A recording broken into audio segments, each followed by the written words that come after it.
My name is Scarlett. It means fire. But for 15 years, I let myself burn out. They took everything from me. My mother, my father, even my name felt like a lie. When my father died, they didn't wait for me to bury him. They had the funeral without me. The will had one condition. I had to live with my mother's killer for 6 months. She smiled at me across the lawyer's table.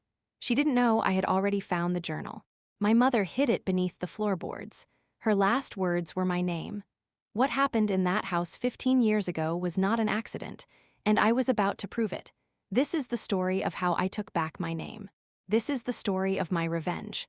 Scarlet, that's my name. It's the color of fire, of a setting sun, of the blood that runs through my veins. My mother used to tell me that. She said I was named for the fierce, unstoppable beauty of the world. She died when I was 12. After she was gone, the name felt less like a promise and more like a taunt. Because for a long time, I felt anything but fierce. I felt small, invisible, and completely, utterly stoppable. My story isn't a happy one, not in the way you might hope. It's not a fairy tale. It's a story about family or what passes for it. It's a story about money and the ugly, twisted things it does to people. It's a story about a house, a beautiful, terrible house, and the secret it held. And it's a story about what I had to do to finally earn my name. My father, Richard, was a man built of quiet successes and loud silences. He built a construction company from nothing but a beat-up truck and a will of iron. By the time I was born, he was a wealthy man. He married my mother, Elena, a woman of warmth and laughter, a complete contrast to his own stern and distant nature. People said he softened around her. I believe that. I have to believe that the man who held me as a baby, the man who built me a wooden swing with his own hands and hung it from the great oak in the backyard, was real. That house. The house was his real masterpiece. It wasn't just a building, it was a monument. A sprawling, colonial-style mansion set on 50 acres of Virginia countryside. It had white pillars, a wraparound porch, 12 bedrooms, and a library with floor-to-ceiling bookshelves that smelled of old paper and leather. My mother loved that library. She would spend hours in there, reading to me. After she died, my father locked the door. He couldn't bear to go in. I couldn't bear to stay out. I used to press my ear to the wood, trying to hear her voice. For years, it was just the two of us in that enormous house. We were a strange pair, two ghosts rattling around in a palace. My father buried himself in his work, growing his company, turning his quiet successes into a roaring empire. I buried myself in my grief and my books. We coexisted. We didn't live. Then, when I was 16, he met Patricia. Patricia was everything my mother was not. She was polished, sharp, and calculating. She had a smile that was all perfect white teeth and never reached her eyes, which were a cold, flinty gray. She was a widow herself, with 2 children, a daughter named Chloe, who was my age, and a son named Brandon, a few years younger. My father, I think, was lonely. He saw Patricia's poise and mistook it for strength. He saw her interest in his life and mistook it for love. Within a year, they were married, and the 3 of them moved into our house. From the moment they arrived, the house began to change. The warm, eclectic feel my mother had cultivated was slowly stripped away. The antique rugs were replaced with cold, modern tile. The soft, muted wall colors were painted over in stark, impersonal whites and grays. It was as if they were trying to scrub her memory from every corner. The final, unforgivable act was when Patricia, without asking, took a key to my mother's library and threw open the doors. She declared it would make a perfect home gym. I screamed at her. I screamed until my throat was raw. My father, for the first time, looked at me with something close to anger. "It's just a room, Scarlett," he said, his voice tired. "Your mother is gone. It's time to let go." Let go? As if grief were a toy you could just put down. I watched as the books were boxed up and sent to a charity shop. I watched as they installed treadmills and weight benches where my mother's favorite armchair used to be. A part of me died that day, too. Chloe and Brandon were experts in a kind of casual cruelty that only privileged teenagers can master. They never hit me, never even yelled at me. Theirs was a war of 1,000 tiny cuts. Chloe would accidentally spill her juice on my homework. She would compliment my clothes in a tone that made it clear she was actually mocking them. She and her friends would talk loudly about parties I wasn't invited to while I was in the same room, pretending I wasn't there. Brandon was more direct. He would take things from my room, a book, a photo, a small trinket my mother had given me, and hide them. He would leave the bathroom a mess after I just cleaned it. They treated me like an inconvenient piece of furniture that had come with the house. Patricia was the worst. Her cruelty was wrapped in silk and served with a smile. She was never openly mean to me, not where my father could see. Instead, she was a master of the backhanded compliment and the subtle exclusion. "Scarlett, dear, that's a very unique outfit. So brave of you to wear it. Oh, you're reading again? You must tell me your secret. I simply can't find the time to just sit around. We're having a small family dinner for Chloe's birthday, just the four of us. I'm sure you have other plans." Other plans? I had no other plans. My friends had drifted away, uncomfortable with the new, tense atmosphere in my home. I was utterly, completely alone. My father, consumed by his work and his new wife, seemed to shrink away from me. He became a ghost in his own home, retreating further and further into his study. I tried to talk to him, to tell him how I was feeling, but he would just pat my hand absently and say, "Patricia is just trying to make this a home for everyone, Scarlett. You need to try harder to get along." He didn't see. Or he chose not to. I endured it for 2 years. I focused on my schoolwork, pouring my pain into my studies. I earned a scholarship to a good college, a ticket out of that gilded cage. The day I left for university was the happiest day of my life. I didn't look back. I didn't say a proper goodbye to my father. I just got in my old car and drove away, the weight of that house and its new inhabitants slowly lifting from my shoulders with every mile. I built a new life for myself. I studied hard, made real friends, fell in and out of love. I became a successful graphic designer. I would call my father on his birthday and at Christmas. The conversations were short, stilted. He would tell me the company was doing well. He would ask if I was okay. I would say I was fine. The lie hung between us, heavy and unspoken. He never once asked me to come home. He never once mentioned my mother. Then, the call came. It was Patricia. Her voice was different, stripped of its usual polish and dripping with a theatrical sadness that felt utterly false. "Scarlett," she said, "it's your father. He's had a heart attack, a bad one. You need to come home." I felt the world tilt. For all our distance, he was still my father. I got on the next plane. The drive from the airport to the house was a blur. When I finally pulled up the long, winding driveway, the house loomed before me, unchanged on the outside, but now feeling more like a mausoleum than a home. Patricia met me at the door, dressed in elegant, understated black. Chloe and Brandon stood behind her, their faces arranged in masks of polite sympathy. There were no hugs, no tears. Patricia led me into the living room, the one that used to be my mother's favorite, now a cold, gray space. She sat me down. "The funeral was yesterday, Scarlett," she said, her voice flat. "We didn't think you'd make it in time." Yesterday, they buried my father yesterday. They didn't wait. They didn't call me sooner. They had his funeral without me. The cruelty of it was so breathtaking, so complete, that I couldn't even speak. I just stared at her, my mouth open. "We have a lot to discuss," she continued, ignoring my shock. "The reading of the will is tomorrow at the family lawyer's office. 10 a.m., don't be late." She stood up, signaling that the audience was over. I was dismissed. I walked out of that cold room and up the stairs, past the converted gym, to my old room. It had been stripped bare. My bed was gone, my books, my posters. It was a guest room now, impersonal and empty. I sat on the floor, in the corner where my bed used to be, and for the first time since my mother died, I wept. I wept for my father, for the lost years, for the final, cruel insult of being robbed of my chance to say goodbye. The next morning, I drove into town, my eyes swollen, my heart a knot of grief and fury. The lawyer's office was in an old, dignified building. I was shown into a conference room where Patricia, Chloe, and Brandon were already seated, looking smug and comfortable. A stern-looking man I didn't know introduced himself as Mr. Harrison, the family attorney. My father's old lawyer, a kind man who had known me since I was a child, was nowhere to be seen. Patricia had replaced him. Mr. Harrison adjusted his glasses and began to read. The language was dry and legal, but its meaning was sharp as a knife. My father's construction company, his stocks, his bonds, his liquid assets, millions of dollars were all left to Patricia. There were generous trusts set up for Chloe and Brandon. And then he came to the house. My father's masterpiece, my mother's home, my home. And regarding the family estate, Mr. Harrison said, clearing his throat, I leave the property located at, to my daughter, Scarlett Alina Vance. A jolt of pure shock went through me. He remembered me, he hadn't forgot. But Patricia let out a short, sharp laugh. There's more, she said, her eyes gleaming. Keep reading. Mr. Harrison looked uncomfortable. The bequest is made under one condition, he continued.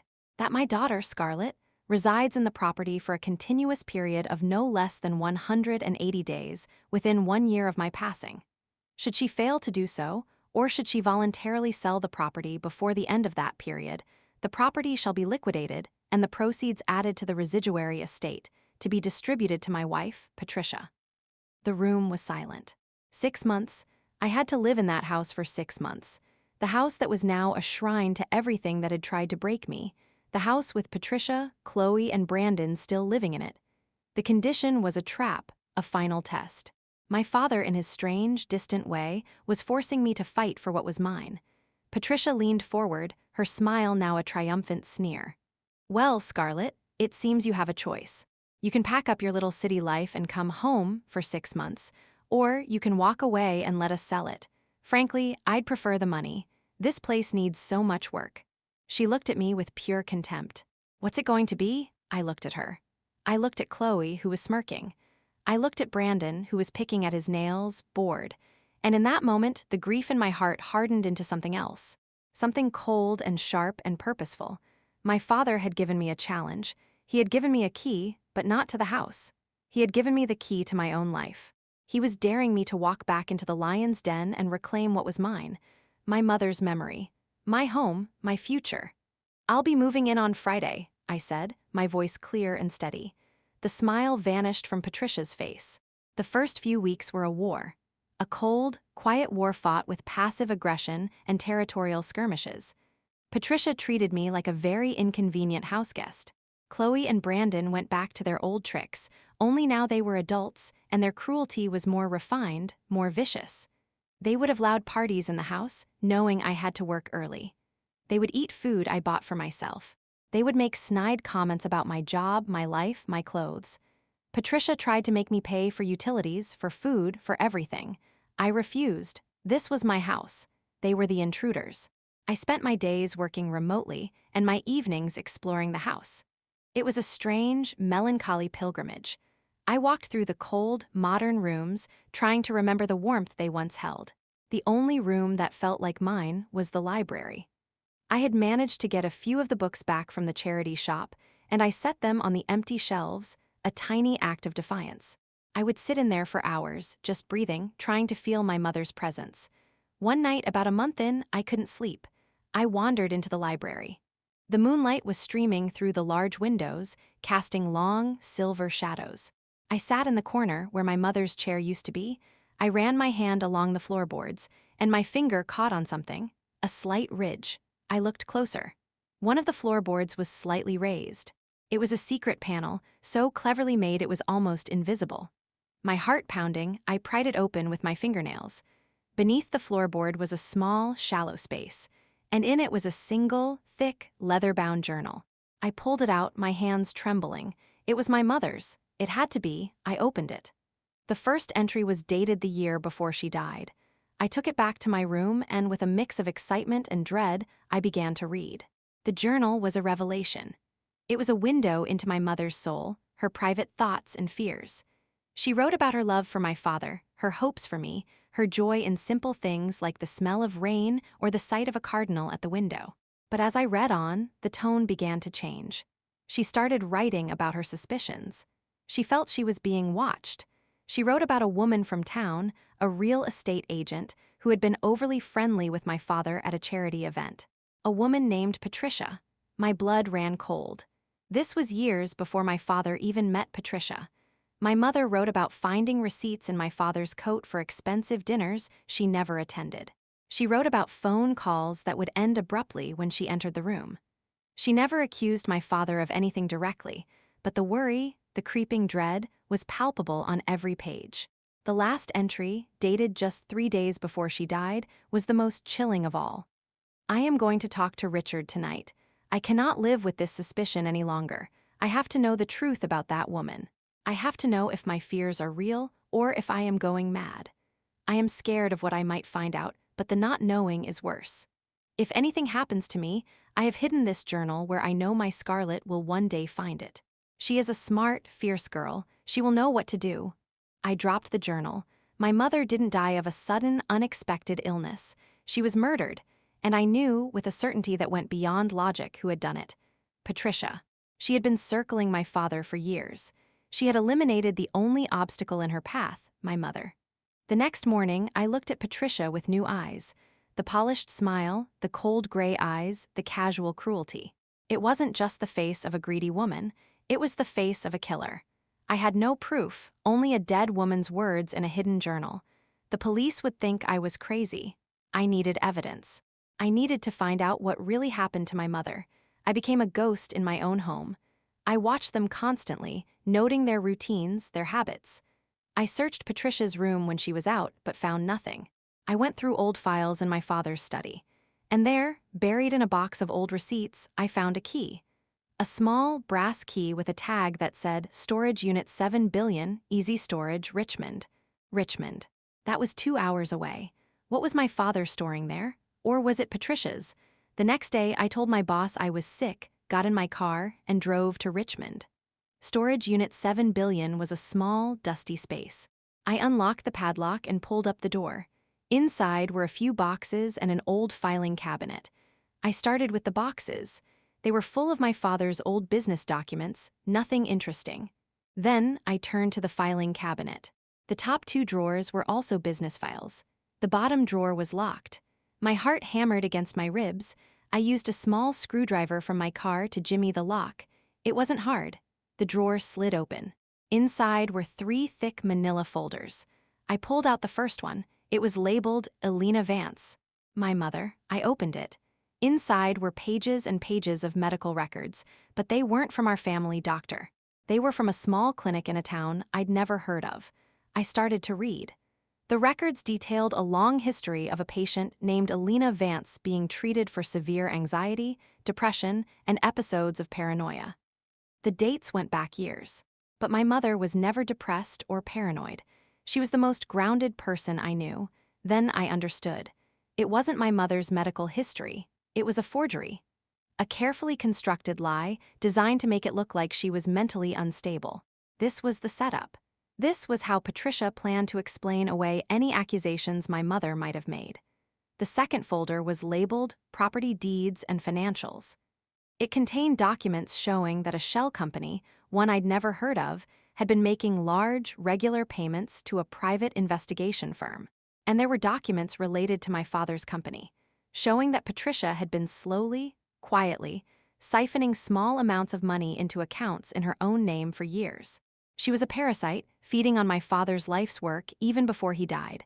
The third folder was the smallest. It was labeled simply Dr. A. Vance. Dr. Vance? That was my father's name. I opened it. Inside was a single, yellowed newspaper clipping. It was from a small-town newspaper in West Virginia, dated over 30 years ago. The headline read, Prescription Error or Murder. Local doctor under investigation in wife's death. The article was about a young doctor named Richard Vance, whose first wife had died under mysterious circumstances. The death had been ruled an accident, a reaction to medication, but questions had been raised. No charges were ever filed. I stared at the clipping, my mind reeling. My father had been married before, and his first wife had died, and there had been suspicion. I thought of my mother's journal, her fear, her suspicion that Patricia was a threat. But what if Patricia wasn't just a threat? What if she was a hunter who had been tracking her prey for decades? She knew. She had found this old secret about my father, this skeleton in his closet. She had used it. She had probably threatened him with it. It was the ultimate leverage. It explained why he married her, why he let her take over his life, why he was so distant from me. He was a prisoner in his own home, trapped by a secret from his past. But my mother's death, that was different. She wasn't a secret. She was an obstacle. I put all the folders back except for the one on my mother. I took that one. It was my proof. It was the first piece of the puzzle. I drove home in a daze. The game had changed. This wasn't just about a house anymore. This was about justice for my mother. I had to get Patricia out of that house. I had to get her away from me so I could think, so I could plan. And I knew exactly how to do it. I would use her own greed against me. That night at dinner, I put my plan into action. I was calm, collected. I waited for a lull in the conversation, then I spoke. "I've been thinking," I said, looking directly at Patricia. "This is ridiculous. All of us living here, hating each other. It's what my father wanted, but it's making us all miserable." Patricia's fork stopped halfway to her mouth. Chloe and Brandon looked up, surprised. "I'm a city person," I continued. "I hate it here. The quiet, the isolation, the memories. I don't want this house. I never did." A flicker of something hope, greed, crossed Patricia's face. "What are you saying, Scarlett?" "I'm saying I'll sell it to you," I said. "Right now, I'll forfeit the inheritance. I'll sign the house over to you for a price that's fair, but not the full market value. Enough for me to buy a nice apartment in the city and never have to think about this place again." I named a price. It was high, but it was significantly less than what the property was worth. It was an amount I knew Patricia could get her hands on by liquidating some of the stocks and bonds my father had left her. She stared at me, her cold eyes searching my face for the trap. She saw only what she wanted to see, weakness. She saw a broken girl giving up. "You just walk away?" she asked, her voice dripping with disbelief. "In a heartbeat," I said, my voice flat. "I'll have my lawyer draw up the papers. You give me the money, the house is yours, we never have to see each other again." A slow, ugly smile spread across her face. It was the smile of a predator who has just been handed the rabbit. "All right, Scarlett," she said, "you have a deal." For the next few weeks, the atmosphere in the house was almost civil. We avoided each other, both waiting for the transaction to be complete. Patricia's lawyer and mine went back and forth on the details. I played my part perfectly. I was the defeated heiress, eager to take the money and run. I started packing my few belongings, making a show of my departure. But at night, I wasn't packing. I was planning. I had copies of everything from the storage unit. The forged medical records, the financial records showing the embezzlement, the newspaper clipping about my father's first wife. I didn't have proof of murder, but I had proof of fraud, of a decades-long conspiracy. It was enough to destroy her.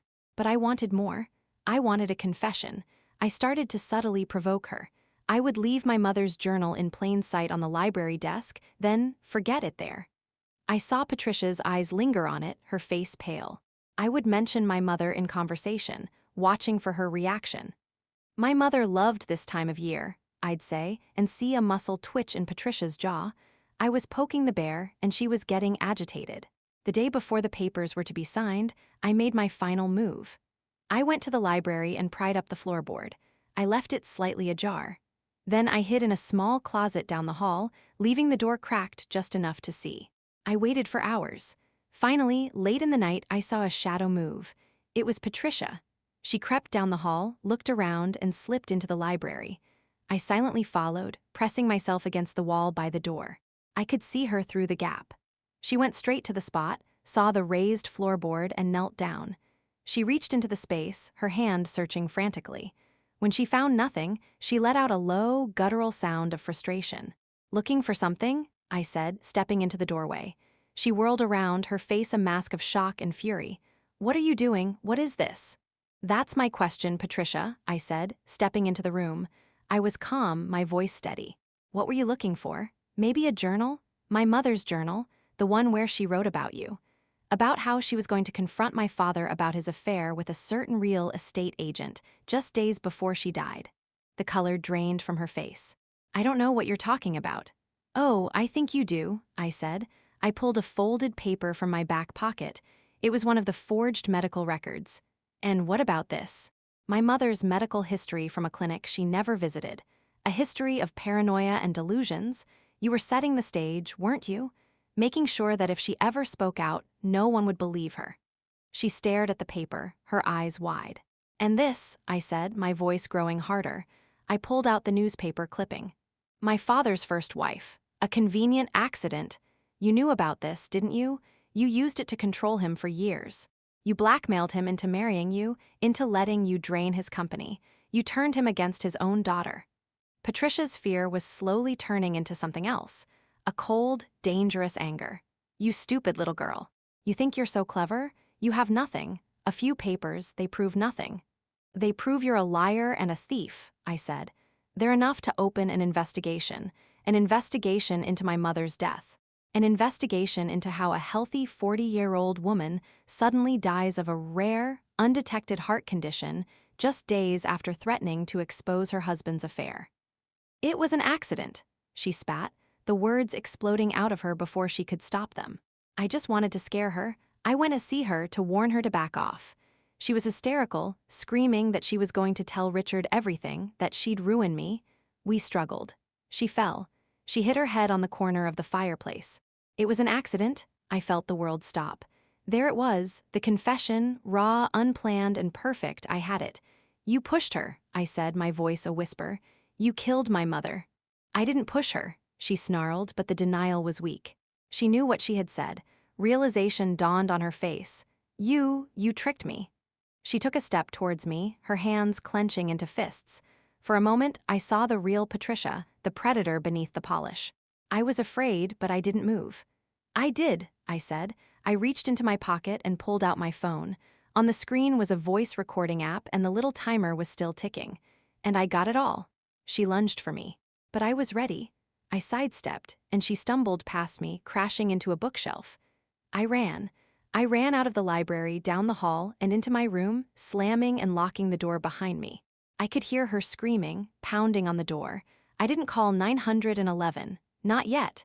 I sent the recording to my lawyer. I sent it to myself in 3 different places. Then I opened my window and screamed for help. Brandon, who was in the backyard, heard me. He called the police. When they arrived, Patricia was still in the hallway, a wild, desperate look in her eyes. They arrested her. The recording was enough. Later, the investigation into my mother's death was reopened. They found traces of her blood on a hidden corner of the fireplace mantel in the living room, a corner that had been carefully cleaned but not entirely erased. The story Patricia told in her rage was the truth. She had come to threaten my mother, there had been a struggle, and my mother had fallen and hit her head. Patricia had panicked. She had waited for my father to come home, pretending to have just found the body. And she had gotten away with it for 15 years. The trial was brutal, but the evidence was overwhelming. Patricia was convicted of involuntary manslaughter, but with the weight of the cover-up, the fraud, and the blackmail, the judge threw the book at her. She was sentenced to 25 years to life. Chloe and Brandon, their world shattered, left town. I haven't seen them since. It's been a year now. I'm still here in the house. The cold, gray paint is gone. I've been slowly, painstakingly restoring it to the way it was when my mother was alive. I found the original color schemes in old photographs. I tracked down some of the antique rugs. I've been filling the library book by book. It's my sanctuary now, my tribute to her. My father's company, the one Patricia had been bleeding dry, is mine now too. With the help of a good management team, I've been rebuilding it. It feels right, carrying on his legacy, but on my own terms. The revenge wasn't in the house or the money. It wasn't even in seeing Patricia sent to prison. The revenge was in the truth. It was in taking back my mother's story, my father's story, and my own. It was in proving that I wasn't the weak, invisible girl they thought I was. My name is Scarlett. It's the color of fire, of a setting sun, and of the blood that runs through my veins. My mother was right. I am fierce, and I am unstoppable. The house stands on the hill, solid and strong. And for the first time in a very long time, it feels like home. Looking back on those 6 months, I often think about the strange journey it took me on. When I first arrived, I was a bundle of raw nerves and old wounds. Every creak of the floorboard, every whisper from the other side of the wall, felt like an attack. I slept with a chair propped against my door for the first week. The hostility in that house was a living thing, a poisonous fog that seeped under doors and through keyholes. But as the weeks passed, something shifted inside me. The initial fear and anger began to crystallize into something harder, more focused. I started to see the house not as my prison, but as my fortress. It held the secrets I needed. It knew the truth, even if the people in it didn't. I began to explore every inch of it, not just with my eyes, but with my hands. I ran my palms along the walls, feeling the cool plaster, the slight imperfections. I opened every closet, every cupboard, every dusty attic space. I was looking for clues, but I was also reclaiming the space. I was reminding the house that I belonged to it, and it belonged to me. The library became my command center. I set up my laptop on a small table I'd found in the basement and brought up. I spread the copies of the documents from the storage unit across the floor. I studied them for hours, looking for connections, for anything I might have missed. The forged medical records were masterfully done. They were on official-looking letterhead, with dates and signatures that seemed real. It must have cost Patricia a fortune to have them created, but there were small inconsistencies. The ink on some of the later entries was slightly different. The signature of the doctor changed subtly from page to page. It was the work of a criminal who was clever, but not clever enough. The financial records were even more damning. The shell company that made payments to the private investigation firm was traced back to an address that was nothing more than a P.O. box. But the paper trail of money flowing from Patricia's personal accounts to that shell company was there. Hidden in layers of transactions that my father's accountant, a man loyal to Patricia, had helped obscure. Once I had the key, once I knew what I was looking for, the patterns emerged like a photograph developing in darkroom chemicals. The newspaper clipping about my father's first wife haunted me. Her name was Anne Vance. She had died at 31, just a few years into their marriage. The article was vague, but the implication was clear. There had been whispers. My father had been questioned, but never charged. The death was ruled accidental. I wondered if my father had lived his entire life under that cloud of suspicion. I wondered if that was why he was so closed off, so unable to express emotion. He was a man running from his own past, and Patricia had found him. She had held that past over his head like a sword, and he had been powerless to fight back. I also thought about Chloe and Brandon during those long nights. They weren't evil, not in the way Patricia was. They were products of their environment, raised by a woman who saw people as tools to be used. Their cruelty to me was learned behavior, a way to please their mother and secure their place in her favor. I watched them sometimes when they didn't know I was looking.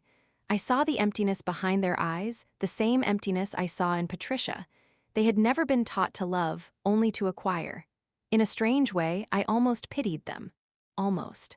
The weeks of negotiation for the house sale were a masterclass in tension. My lawyer, a woman named Diane, was worth every penny I paid her. She was sharp, skeptical, and utterly fearless. She thought I was crazy for selling the house, but she followed my instructions to the letter. "Scarlett," she said to me over the phone one night, "this woman is trying to insert a clause that would hold you responsible for any latent structural defects discovered after the sale. She's essentially trying to make you liable for the house falling down." "Let her try," I said. "Agree to everything, Diane. Don't fight any of it. I want her to think she's winning." Diane was quiet for a moment. "You're up to something, aren't you?" "I'm just ready to be done with all of this," I lied, but Diane was too smart to believe that. "Okay, Scarlett, but be careful, that woman is a shark." I knew she was a shark. But I also knew that sharks could be baited and hooked. You just needed the right bait. My bait was the house, and my mother's journal was the hook. The day before the signing, the tension in the house was unbearable. I could feel Patricia's eyes on me constantly, watching, waiting for me to change my mind. Chloe and Brandon were unusually quiet, as if they could sense that something was about to happen. I went through my day normally, working on my laptop, eating a sandwich in the kitchen. I made sure to leave the library door slightly open. I made sure that the floorboard was pried up, just enough to be noticed if someone was looking for it. And then I waited. I positioned myself in the closet down the hall. It was small and cramped, filled with old coats and winter boots. It smelled of mothballs and dust. I sat on an upturned bucket, my phone in my hand, the voice recording app open and ready. I waited for what felt like hours. My legs cramped, my back ached. I checked the time on my phone again and again.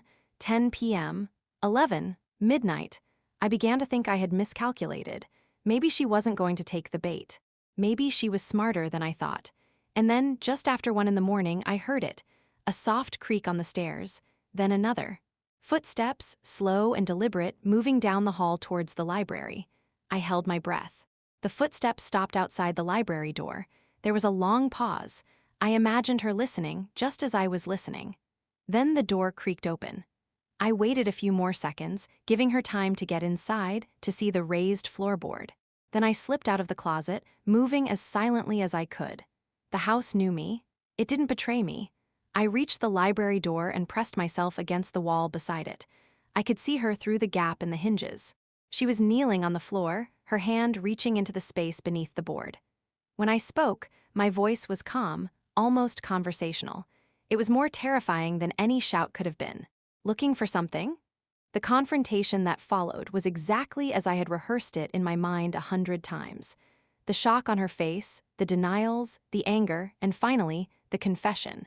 When she said the words, "It was an accident," I felt a wave of emotion so powerful it almost knocked me off my feet. Relief, grief, triumph, and a deep, aching sorrow for my mother, for my father, for all the lost years. When she lunged for me, time seemed to slow down. I saw her face, twisted with rage, her hands reaching for my throat. But I was faster. All those weeks of fear, of planning, of waiting, had honed my reflexes. I moved to the side, and she crashed into the bookshelf. I didn't wait to see if she got up. I ran. The sound of my heart pounding in my ears was deafening. I fumbled with the key to my room, my hands shaking so badly I could barely get it in the lock.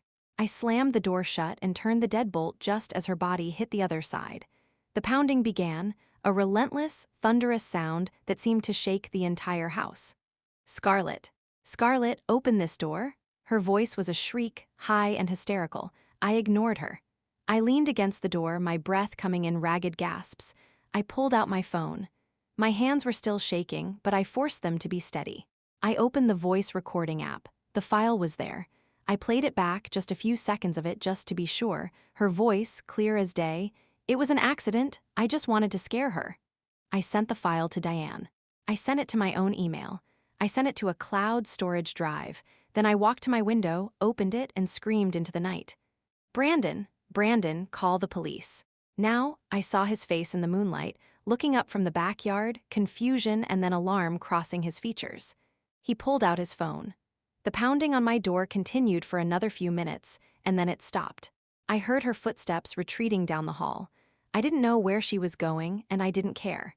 I just sat on my bed, my back against the headboard, my phone clutched in my hand, and waited. The police arrived within 20 minutes.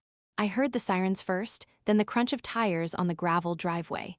Then came the knock on the front door, firm and authoritative. I heard muffled voices, then footsteps on the stairs. A few moments later, there was a knock on my door. "Miss Vance, this is Officer Peterson. You can come out now." I opened the door. A kind-faced police officer stood there. Behind him, at the end of the hall, I could see 2 other officers flanking Patricia. She was handcuffed. Her perfect hair was disheveled, her face streaked with tears and mascara. She looked small and old and defeated. When she saw me, her eyes flashed with pure hatred for a moment, and then she looked away. I handed Officer Peterson my phone. "I have a recording," I said, "of her confessing to killing my mother. The rest, as they say, is history." The recording was admissible in court. The documents from the storage unit painted a picture of a decades-long campaign of manipulation, fraud, and ultimately, violence. Patricia's lawyer tried to argue that the confession was coerced, that I had entrapped her. But the judge ruled that I had simply asked a question in my own home, and she had chosen to answer. The evidence was too strong. The jury deliberated for less than 4 hours before returning a guilty verdict. I sat in the courtroom every single day of that trial. I watched Patricia's face as the evidence was presented, as the forged medical records were held up for the jury to see, as the financial expert explained how she had been stealing from my father for years. I watched the life drain out of her day by day, and I felt nothing. No satisfaction, no joy, no relief, just a deep, hollow emptiness where the grief used to be. When the verdict was read, when the judge sentenced her to 25 years to life, I finally felt something. It wasn't happiness. It was closure. It was the quiet click of a door that had been left open for 15 years finally swinging shut. After the trial, I went back to the house. Chloe and Brandon were gone. They had packed their things and left while I was at the courthouse. They didn't say goodbye. They didn't leave a note. I like to think that somewhere, out in the world, they are trying to build lives that are different from the one their mother built for them. I hope they succeed. I hope they find a way to be better. The house was quiet after they left. Really quiet for the first time in years. I walked through the rooms, and for the first time, they felt like mine. The cold, gray walls that Patricia had chosen no longer felt like a statement of ownership. They just felt like bad paint. I could change them. I could make them beautiful again. And that's what I've been doing. It's slow work. Some days, it's painful work. I'll be sanding a doorframe and catch a whiff of my mother's perfume, or I'll be choosing a new rug and remember the way she used to dance across the old one, laughing at something my father had said. On those days, I let myself cry. I sit on the floor and I cry until there are no tears left. And then I get up and I keep working. The library is almost finished. I've filled most of the shelves now.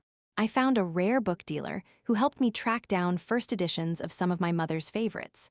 I had her favorite armchair reupholstered in the same soft, floral fabric it always had. I placed it in the exact same spot, by the window where the afternoon sun comes in. Sometimes, late in the day, I sit in that chair with a cup of tea and a book, and I feel her with me. Not as a ghost, not as a memory, but as a presence. A warmth. A feeling that everything is going to be okay. My father's company is thriving. I hired a new CEO, a woman with the same fire in her belly that my father had. She runs the day-to-day operations, and I focus on the big picture. I go to the office once a week, just to check in, to walk through the halls and see the photographs of buildings my father constructed. Buildings that will stand for generations. It's a legacy I'm proud to carry on. I've also started a foundation in my mother's name. It's a small thing, for now. It provides scholarships to young women who want to study literature and writing. My mother believed in the power of stories. She believed that everyone had a story worth telling. I want to help other women tell theirs. As for me, I'm still telling my story. Every time I walk through the front door of this house, I'm telling it. Every time I run my hand along the banister that my father carved with his own hands, I'm telling it. Every time I sit in my mother's chair and read one of her books, I'm telling it. It's a story of loss and grief, of betrayal and cruelty, but it's also a story of survival. It's a story of a girl who was knocked down again and again, and who kept getting back up. It's a story of a girl who found the strength to fight for the truth, even when the truth seemed impossible to find. My name is Scarlett.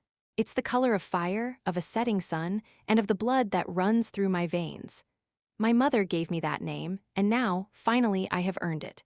The house stands on the hill, solid and strong, a monument to the past and a promise for the future. And for the first time in a very long time, it feels like home. It feels like my home.